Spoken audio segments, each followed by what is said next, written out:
તમને શું લાગે છે પર્યાવરણ કે પશુ પંખી બધા જીવો ઉપર શોની અસર થાય છે? Yes, very important. એમાં પણ એ વધારે પડતા પ્રમાણમાં આવે છે. સેમ વસ્તુ એ આપણે પણ કન્ઝ્યુમ કરીએ છીએ અને આપણા એનિમલ્સ પણ એ કન્ઝ્યુમ કરે છે.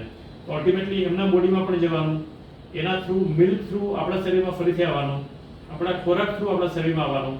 તો બધી જ રીતે એ આપણા શરીરમાં આવીને જમા થાય છે અને આપણા શરીરને નુકસાન કરતું હોય છે. શું નુકસાન કરે? તો પર્યાવરણમાં ખાસ કરીને યુરિયા જે આપણે યુઝ કરતા હોય છે, તો યુરિયામાંથી એમોનિયા બનતું હોય છે, એનું ફ્યુમ્સ બનતા હોય છે, એ વાતાવરણમાં ભળતું હોય છે અને આપણી જે એન્વાયરમેન્ટનું ટેમ્પરેચર છે એ અલ્ટિમેટલી ધીરે ધીરે કરીને વધતું હોય છે. So one of the important factors કે જે વાતાવરણમાં આપણું ટેમ્પરેચર વધી રહ્યું છે એમાં આ એક બહુ જ અગત્યનો એક ભાગ ભજવે છે. સિમિલરલી તમારે જમીનને પણ એક ખોખલી કરી નાખે છે. ડાઉન ધ યર્સ એનું જે ઉત્પાદનની જે કેપેસિટી છે એ ધીરે ધીરે ઓછી થતી જાય છે. એટલે વધારે ને વધારે પ્રમાણના માત્રામાં તમારે એમાં ખાતર નાખવું પડે ત્યારે તમને ઉત્પાદન મળે છે. આ બીજું નુકસાન છે. આપણા શરીરની વાત કે આપણે ટેસ્ટ માટે પણ વસ્તુ ખાતા હોઈએ છીએ.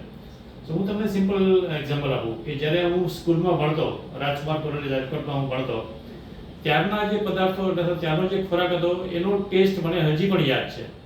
એ ટેસ્ટ પછી મેં બરોડા મેડિકલ કોલેજમાં ભણ્યો, ત્યારના ખાવાનો ટેસ્ટ અને અત્યારે આપણે જે ખોરાક ખાઈ રહ્યા છે એનો ટેસ્ટ